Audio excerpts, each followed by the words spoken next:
تركت هواي تركت بضاعتي دنياي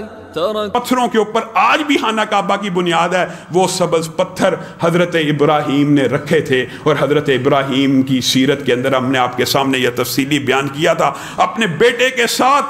اس کی تعمیر نو کی، اس کی دیواروں کو اٹھایا، یہاں پہ نبی کریم صلی اللہ علیہ وسلم کی بعثت کی دعا کی، یہاں پہ مقام ابراہیم بنا۔ اسماعیل کو کیا کہا کہ پتھر لے کے آؤ نشانی کے طور پہ کہ یہاں تک پہنچ گئے، ایک پتھر رکھنا چاہتا ہوں۔ پتھر لے کے آتے ہیں تو سامنے حجر اسود پاتے ہیں۔ ابراہیم کہتے ہیں یہ جبریل امین نے جنت سے لا کے دیا ہے، اور اس حوالے سے بھی بڑی لمبی چوڑی روایات موجود ہیں کہ اس کا رنگ سفید تھا، بعد میں دنیا کے اندر آتے ہی یہاں کی گناہوں کی آلودگی کی وجہ سے یہ کالا ہو گیا۔ باقی سب باتوں کو قطع نظر ایک بات یاد رکھیے جو صحیح ترین حدیث میں ہے، وہ کیا ہے؟ اگرچہ حضرت عمر نے یہ بات کہی تھی یہ پتھر کسی کو فائدہ نفع نقصان نہیں پہنچاتا، میں اس کو اس لیے چومتا ہوں کہ نبی محترم نے اس کو چوما تھا، حالانکہ یہ نفع کی بات موجود تھی، لیکن لوگوں کا عقیدہ درست کرنا تھا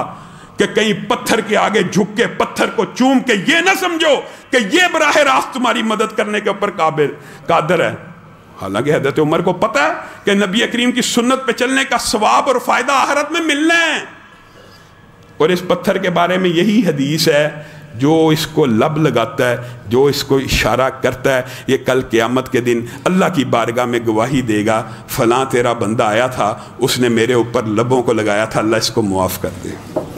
نبی کی اقتداء کے اندر اس نے میری طرف اشارہ کیا تھا، اللہ اس کو معاف کر دے۔ اللہ نے بھی بخشش کے بہانے بنائے ہوئے ہیں، اور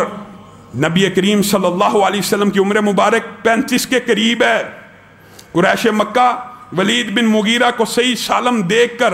خدالے پکڑتے ہیں، دیواروں کو گرا دیتے ہیں، ہر ایک کے ذمہ مختلف دیوار کا کام آ رہا ہے، وہ دیواریں تعمیر کر رہے ہیں۔ اب ایک عجیب مرحلہ آن پڑا، اور یہ نبی کریم صلی اللہ علیہ وسلم کی دیانت، امانت، فقاہت، فہم و فراست کا انمول واقعہ جو آپ سب نے سنا ہوگا۔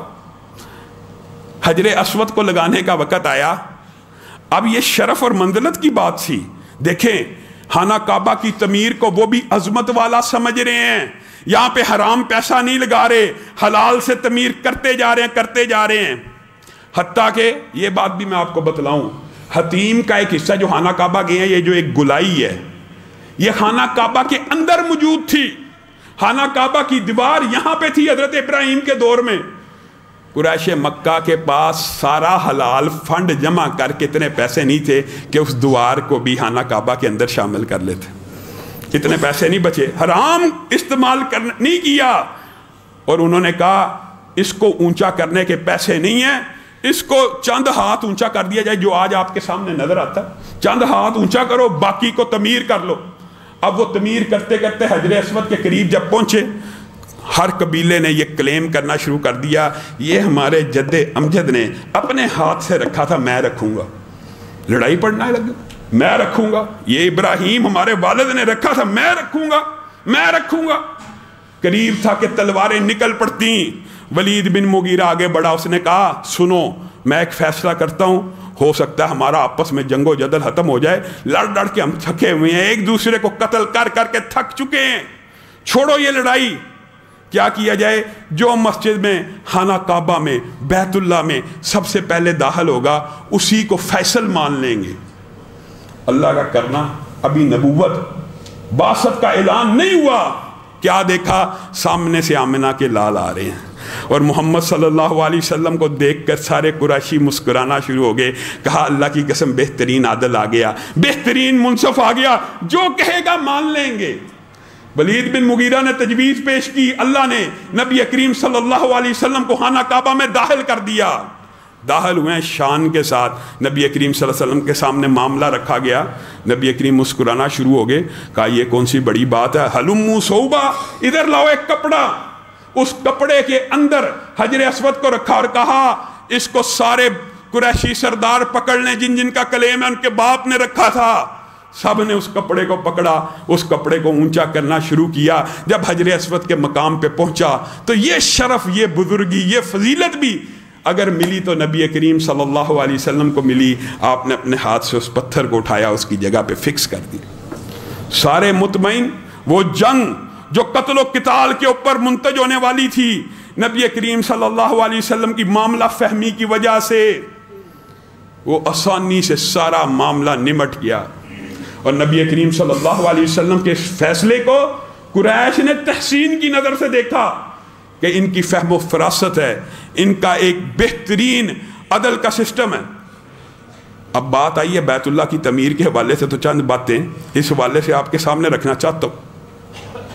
یہ جو خانہ کعبہ کی تعمیر ہے نا، یہ حضرت ابراہیم سے کچھ مختلف کیسے ہوئی کہ حتیم کا حصہ اگلی گلائی خانہ کعبہ کے اندر شامل تھی۔ یہ حتیم باہر رہ گئی، اب اس کے اوپر چھت نہیں تھی، پہلے قریش نے چھت ڈال دی،